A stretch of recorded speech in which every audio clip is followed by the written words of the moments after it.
नमस्कार दोस्तों, एक बार फिर से आप लोगों का स्वागत है हमारे यूट्यूब चैनल पे। तो दोस्तों, आज के वीडियो में हम लोग सीखेंगे बैंक ऑफ इंडिया का बचत खाता के फॉर्म को सही सही कैसे भरते हैं,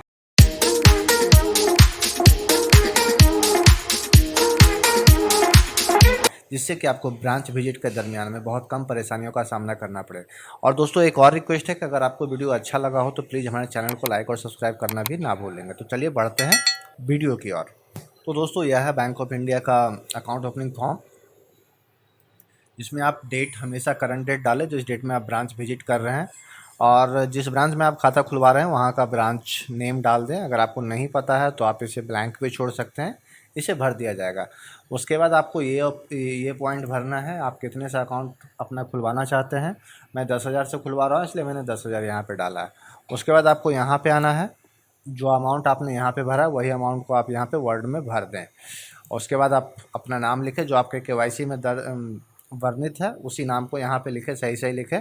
और उसके बाद नेचर या activity of business, activity of business मतलब नॉन इंडिविजुअल के लिए हो जाता है, इसलिए नेचर आपका जो भी दे दें, इंडिविजुअल दे दें, स्टूडेंट दे दें, ये सारा कुछ यहाँ पे चलेगा। चलिए, उसके बाद आपको अपना यहाँ पे फर्स्ट एप्लीकेंट का नाम मतलब आपका खुद का नाम यहाँ पे डाल देना है विद सरनेम, जो भी आता है। अगर मिडिल नेम कुछ है तो आप यहाँ पे मिडिल नेम डालें, अन्यथा इसको ब्लैंक रखें। अपना डेट ऑफ बर्थ लिखें, जो आपके केवाईसी के अनुसार है वही डेट ऑफ बर्थ आप यहाँ पे लिखें। अपना पैन नंबर लिखें, पैन नंबर जो भी है आपका वह यहाँ पे लिखें। अगर पैन कार्ड नहीं दे रहे हैं तो यहाँ पे फॉर्म 60 लिख दें, और जिसमें कि मैंने इस वीडियो में फॉर्म 60 को भी कैसे सही सही भरते हैं वह भी मैंने बताया है, तो वह भी आप देख लेंगे। लेकिन अगर आपके पास पैन कार्ड है तो अपना पैन कार्ड नंबर यहाँ पे लिख दें। आपका जो भी जेंडर है वह यहाँ पे लिख दें। आप जैसे मेल हैं तो एम लिखिए, अगर फीमेल है तो एफ लिखिए। रिलेशनशिप विथ फर्स्ट एप्लीकेंट मतलब आप खुद ही हैं तो इसलिए यहाँ पे सेल्फ लिख दें। उसके बाद चलते हैं नीचे की ओर, देखिए यहाँ पे भी इन्होंने लिखा हुआ है attach form 60 in case of non availability of pan और GIR नंबर। तो मैंने बताया है कि आपको फॉर्म 60 भी आपको इस पर वीडियो के साथ में आपको देखने को मिल जाएगा। उसके बाद आप अपना मेलिंग एड्रेस लिखें। मेलिंग एड्रेस जो भी आपके आधार में जो एड्रेस जो वर्णित है उसी एड्रेस को सही सही लिखें, डिट्टो। कुछ भी अपनी तरफ से ऐड करने की कोशिश ना करें। अगर आप फिर भी ऐड करना चाहते हैं तो सिर्फ अपने अपने फादर का नाम ऐड कर दीजिए, बाकी सारा जो आपके आधार में एड्रेस है या जो आप वोटर कार्ड दे रहे हैं, जो भी मतलब एड्रेस प्रूफ के लिए आप दे रहे हैं उसी एड्रेस को आप यहाँ पर सही सही लिख दें। नीचे में मतलब कंप्लीट एड्रेस आप लिख दें विद पिन कोड, आपकी जो कंट्री है वह यहाँ पे लिख दें। ईमेल आईडी अगर आपके पास है तो लिख दीजिए, यह आपके लिए बहुत फ़ायदेमंद होगा इन फ्यूचर के लिए। एंड मोबाइल नंबर आपका जो भी है, जो भी वर्किंग मोबाइल नंबर है उसे आप यहाँ पे लिख दें। चलिए आगे बढ़ते हैं। परमानेंट एड्रेस, देखिए मैंने यहाँ लिख दिया सेम एज पर माई मेलिंग एड्रेस, मतलब जो मैंने ऊपर एड्रेस जो लिखा है वही एड्रेस हमारा परमानेंट एड्रेस भी होगा, इसलिए आपको यहाँ पे फिर से एड्रेस लिखने की कोई ज़रूरत नहीं पड़ेगी, आप यहाँ पे वो लिख दें। चलिए उसके बाद आते हैं प्रूफ ऑफ एड्रेस सबमिटेड, मतलब जो डॉक्यूमेंट्स आप दे रहे हैं एड्रेस प्रूफ के लिए, या जो भी डॉक्यूमेंट्स आप इस अकाउंट ओपनिंग के दरमियान में आप सबमिट कर रहे हैं बैंक वाले के लिए। तो यहाँ पे जैसे इन्होंने आधार कार्ड का ऑप्शन नहीं दिया है, तो हालांकि बहुत पहले का ये फॉर्म है, जो कि अभी भी ये लोग बहुत पहले का फॉर्म यूज़ कर रहे हैं। आप चाहे तो अदर्स में लिख करके आधार कार्ड भी लिख सकते हैं। ऐसे मैंने वोटर आईडी भी दे रहा हूँ तो इसलिए वोटर आईडी पे भी मैंने टिक कर दिया है और पैन कार्ड पे भी मैंने टिक कर दिया। चॉइस ऑफ अकाउंट, आप कौन सा अकाउंट खोलना चाहते हैं, ये देखिए यही फॉर्म इन्होंने करंट अकाउंट के लिए भी इस्तेमाल किया है, इसलिए यही फॉर्म इन्होंने सारा कुछ रखा है। लेकिन अगर आप सेविंग अकाउंट के साथ साथ में फिक्स डिपॉजिट भी करना चाहते हैं या शॉर्ट डिपॉजिट भी करना चाहते हैं, शॉर्ट डिपॉजिट हो गया छोटे स्पॉन ऑफ टाइम के लिए।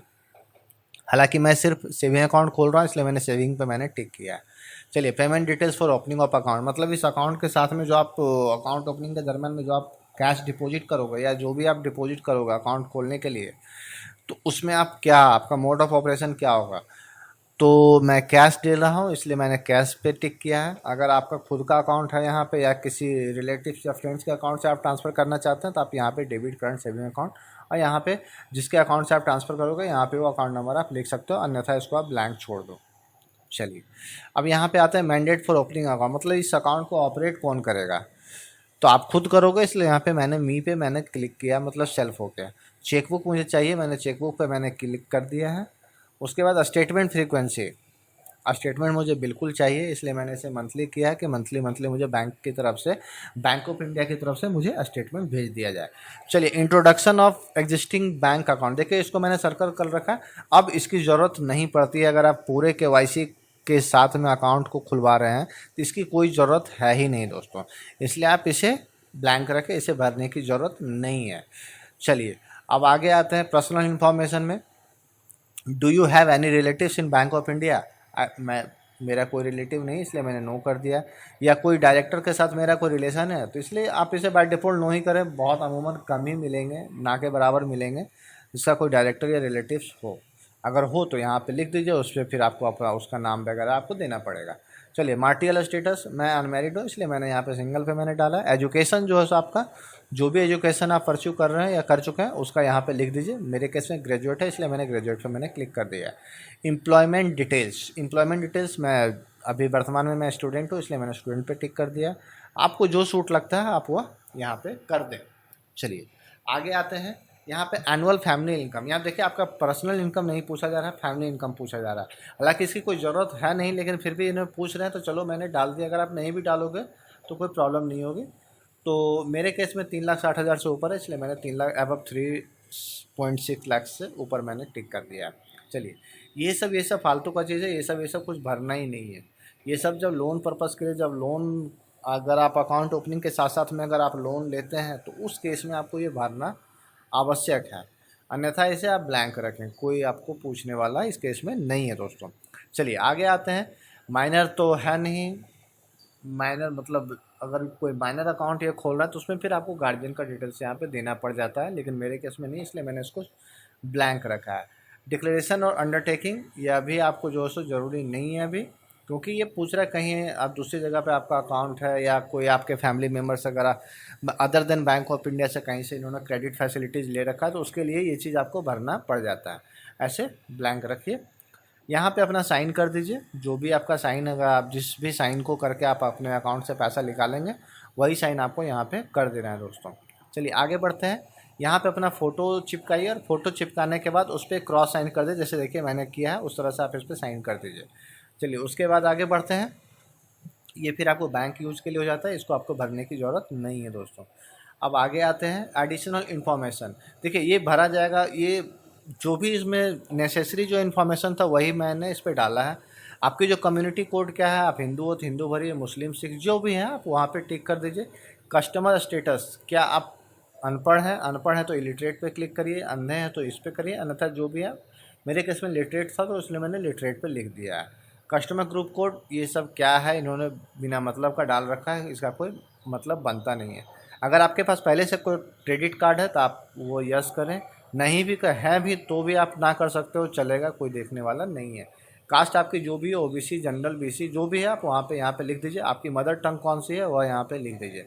बाकी इसमें कुछ भरना है नहीं दोस्तों, बाकी सब ये फालतू का है, इसमें कुछ भी नहीं भरना है। उसके बाद इसमें आप नीचे आते हैं फॉर्म 60, जैसा कि मैंने बताया था आपको कि अगर आप पैन कार्ड दे रहे हो तो ही ये आपको, नहीं दे रहे हो तो ही आप इसे भरिए। मैं इसे भर करके मैंने दिखा दिया हूँ, क्योंकि बहुत सारे केस में ऐसा होता है कि बहुत भाई लोगों के पास पैन कार्ड नहीं होता, बहुत बहनों के पास पैन कार्ड नहीं होता, इसलिए मैंने इसे भर दिया है, आप इसे देख लें। लेकिन हाँ फिर से ध्यान रखेंगे, अगर आप पैन कार्ड दे रहे हैं तो इसे आप मत भरिएगा। चलिए यहाँ पर आप यहाँ पे अपना नाम लिख दीजिए और address, full name and address of the declarant, तो जो भी है आप वहाँ पे सही से लिख दीजिए। पर्टिकुलर ऑफ ट्रांजैक्शन, किस मोड से आप अकाउंट ओपनिंग के दरमियान में जो आप पैसे जमा कर रहे हो उसका मोड ऑफ ऑपरेशन क्या होगा वह यहाँ पे डाल दीजिए। अमाउंट ऑफ ट्रांजैक्शन जितने भी, मतलब ये देखिए फॉर्म 60 एक पर्टिकुलर ट्रांजैक्शन के लिए होता है, एक सिंगल ट्रांजैक्शन के लिए होता है। चाहे आप कुछ भी करें, अगर आप अकाउंट मॉडिफाई करेंगे तो भी ये एक ही बार, मतलब हर बार आपको जितनी भी बार आप इसमें ऑपरेशन करेंगे आपको इसके लिए वैलिड होगा। चलिए are you assess of tax, मैं अभी टैक्स पे नहीं कर रहा इसलिए मैंने नो कर दिया है। Details of the document being produce in support of address in column आई, तो वहाँ पे जो मैंने एड्रेस दिया था उसके लिए जो मैंने डॉक्यूमेंट दिया देखिए यहाँ पे मैंने लिख दिया है। चलिए अब यहाँ पे आते हैं verification. I Rajiv Kumar do hereby declare that what is state above is true, and जो भी मैंने ऊपर जो दी भी जानकारी है, जो भी मैंने जानकारी वहाँ पे लिखा है वो सब मेरे द्वारा दिया गया सही जानकारी है। उसी को आप यहाँ पे डेट करके verified the April date of 10 2023, यहाँ डेट लिखें, प्लेस लिखें, साइन कर दें। तो दोस्तों यह था कुछ बैंक ऑफ इंडिया का, देखिए इसको भरना नहीं है, ये तो मैंडेट है कि अगर आपके बिहाफ पे कोई दूसरा अकाउंट, अगर आपको मतलब आपके बिहाफ पे कोई थर्ड पर्सन अगर आपका अकाउंट को ऑपरेट करेगा तो ये भरा जाएगा, अन्यथा ये नहीं भरना है दोस्तों। बाकी हाँ सॉरी, एक रह गया था दोस्तों नॉमिनेशन का। नॉमिनेशन देखिए अब मैंडेटरी हो गया, इसलिए आपको इसे भरना ही पड़ेगा। तो जिसको भी आप नॉमिनी अपॉइंट करना चाहते हैं उसका डिटेल्स भर दें। यहाँ तो पहले अपना खुद का नाम जाएगा, आपको जिस ब्रांच में आप खाता खोलने जा रहे हैं वो देखिए। Nature of deposit, nature of deposit देखिए, ऑल करने से क्या आपको फ़ायदा होगा कि इन फ्यूचर आप जितने भी अकाउंट, जितने भी चाहे आप रेकरिंग हुआ चाहे फिक्स डिपॉजिट हुआ, जो भी आप अकाउंट वहाँ पे ओपन करेंगे वो सारे आ जाएंगे। मतलब उस एक कस्टमर आईडी से आपको सारा कुछ आपका इसमें वर्णित हो जाएगा दोस्तों। तो वहीं आगे बात करते हैं, तो ये लिख दीजिए रिलेशनशिप, जिसको भी आपने यहाँ पे अपॉइंट किया है वह कौन है, तो उसका आप रिलेशनशिप लिख दीजिए। उनका जितना भी एज हो रहा है वह एज आप लिख दीजिए उनका। और यहाँ पे name and address of the nominee, जिसको भी आप, तो नेम हो गया, ये नेम जिसको जिसको मैं अपॉइंट कर रहा हूँ उसका मैंने नाम लिख दिया और एड्रेस यहाँ पे मैंने पूरा लिख दिया। उसके बाद अपना यहाँ पे प्लेस और डेट लिख करके यहाँ पे अपना साइन करिए। इस तरह से आपका बैंक ऑफ इंडिया का बचत खाता के फॉर्म को कैसे सही सही भरते हैं विद ऑल इन्फॉर्मेशन वह इस वीडियो में आपको शामिल कर दिया गया दोस्तों। तो उम्मीद करता हूँ कि यह वीडियो आपको बहुत पसंद आई होगी और आपके लिए हेल्पफुल भी होगी। और अगर आप इस तरह से फॉलो करते हैं तो आपको परेशानियों का सामना नहीं करना पड़ेगा। तो दोस्तों आज के वीडियो में बस इतना ही, मिलते हैं इसी प्रकार के किसी और वीडियो के साथ। Thank you very much. जय हिंद, जय भारत।